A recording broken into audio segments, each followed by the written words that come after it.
So I reckon there's two warring type of businesses at the moment. And I say warring, not boring. You have the AI-centric startup business that is automating and getting AI to do everything.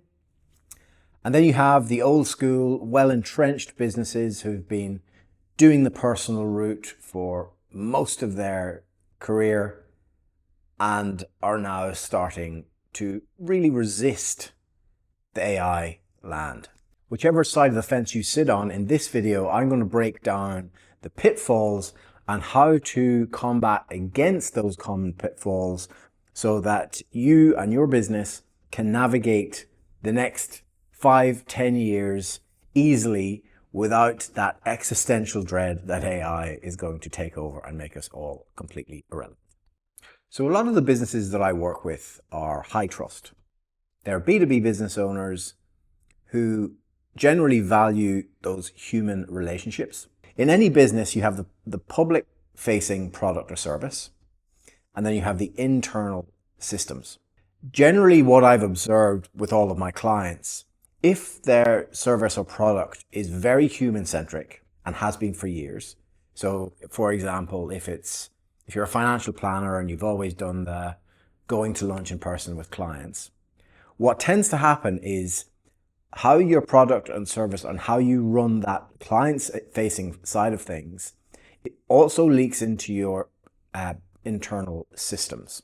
So what happens under the downfall of this type of business is they probably underutilize AI quite significantly in their internal systems, opting instead for spreadsheets and pen and paper approaches that could be done more and more efficiently, but they will always use the excuse of, well, my business is an in-person type of business. Then, on the other hand, you have very tech-focused businesses who are, my product is technology, or my service is fully productized, and that need and want for efficiency bleeds into their internal systems in a very different way. So they probably have their internal systems set up really well and really efficiently. But sometimes with internal systems, you need to do the inefficient, unscalable thing because that is the thing that keeps you top of mind for people.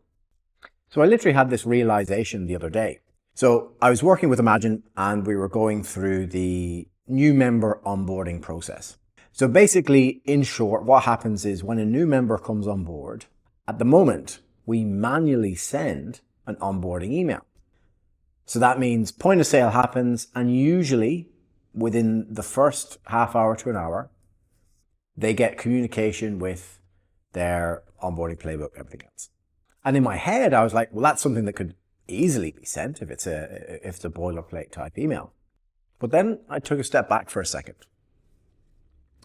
Because in an organization, especially if you're a very logical type of founder, you might see it as efficiency to be like, no, let's make this the least amount of effort possible. It's something that's very repeatable that we can automate. But in automating it, as anything that you automate in your internal system is something that you are not mindful of up here. So when you automate a task like an onboarding email, where you want a human to actually go in and give that level of personalization, if that's fully automated and taken care of by AI, it indirectly makes your human members of the team not only less efficient, but also sort of redundant, because what are they then doing? So how do you combat that?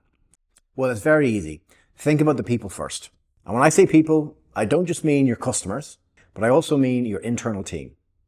Audit their calendar and their tasks, and look for tasks that are one of two things. They're tasks that are very repeatable, low impact, and have a low client-facing impact as well. Those can be automated. But also look for tasks where they could be automated, but ask yourself, should they be automated? Will my team get less context and be less aware of how the business is running if we automate that part of the business? So it doesn't matter which side of the spectrum that you're on, it will allow any business to look and see what can we absolutely replace with AI and automation, and what are the things that we need to keep uniquely human. This video next is going to help you decide how to prioritize projects, especially if you're someone who's going to be trying to play with Claude Code, Hermes, and OpenClaw. See you there.